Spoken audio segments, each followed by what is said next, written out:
Well, Armstrong Williams, it's so great to have you here at the DNC chatting. It is always an honor to sit and extract knowledge from the Epoch Times. Well, listen, I'm actually here to extract the knowledge. How many political conventions have you been to? I've attended every political convention since 1984, starting with Ronald Reagan, both Democratic and Republican. That is astonishing in itself. So,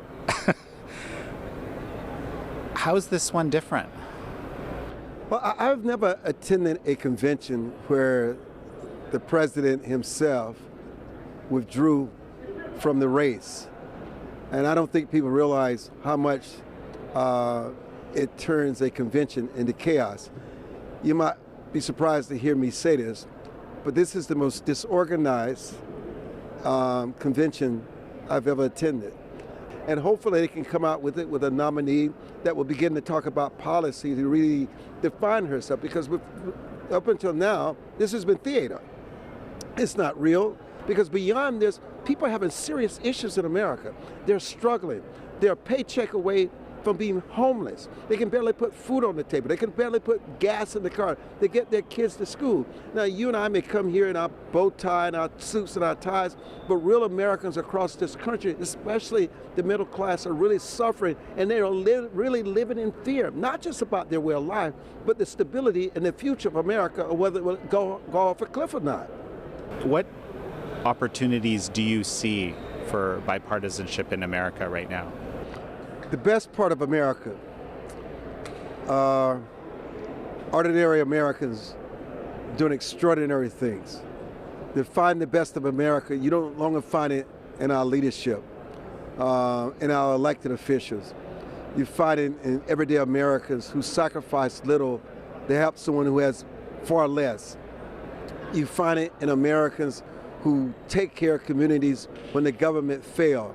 When someone has paid their insurance policy for 20 years and all of a sudden they're in a crisis and the insurance companies don't want to pay. Everyday Americans quietly do things that the government no longer is capable of doing. And then so much of government's money that is fleeced from people who work hard to make that money is used for so many things that are just frivolous. And then, we go off, we fight these wars, and while people may think Ukraine is important and Israel is important, all those things are important. And while the American people understand that, Americans want to see Americans first for a change. And then Vice President Harris is talking about fixing food prices. That's the start of socialism. And it tells you that you're appealing to the fringe element of your party, not to the centrists of your party, not to the majority of your party, but you're appealing to the fringe element. And when you start talking about taking from landlords to make sure that tenants can afford their rent at the expense of putting businesses out of business. So it's okay to take care of people when you're living in a day of prosperity and things are going well, but when you're suffering and you don't know what the future is, sometimes you got to look inward and take care of yourself before you take care of somebody else. I look forward to the battle and the American people deciding on who the next president's going to be. Americans want civility, but everybody's become so petty. Each party does its darnest to say they're the worst thing that exists. I'm the best, I'm perfect, vote for me. And the American people are left wondering as their lives continue to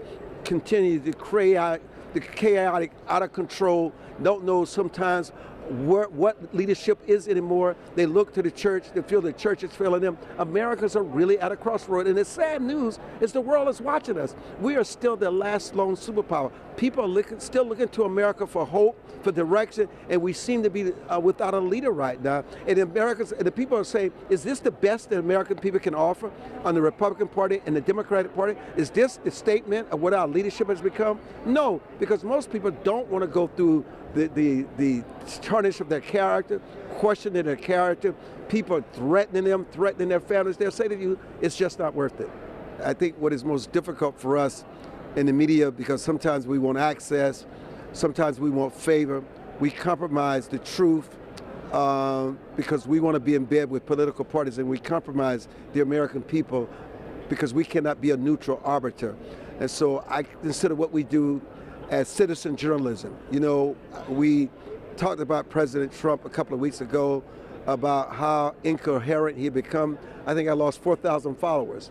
But I'm not in the business of likes and dislikes. I'm in the business of telling the truth, putting out the facts, no matter who it offends, let the chips fall where they may.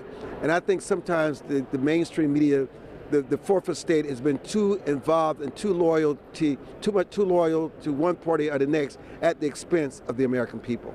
And listen, I have great respect for the Epoch Times, what you contribute not only to enhancing and enriching the dialogue, giving people alternatives. I think you guys do one of the better jobs of printing the facts. You get a lot of bows and arrows for it. You get a lot of pushback, but that's the very small price you pay for standing on principles, standing on truth, because normally what you say, even though people may question it, eventually people say, well, they got it right. It's a fact. So just keep standing for journalistic integrity. That's what this country needs.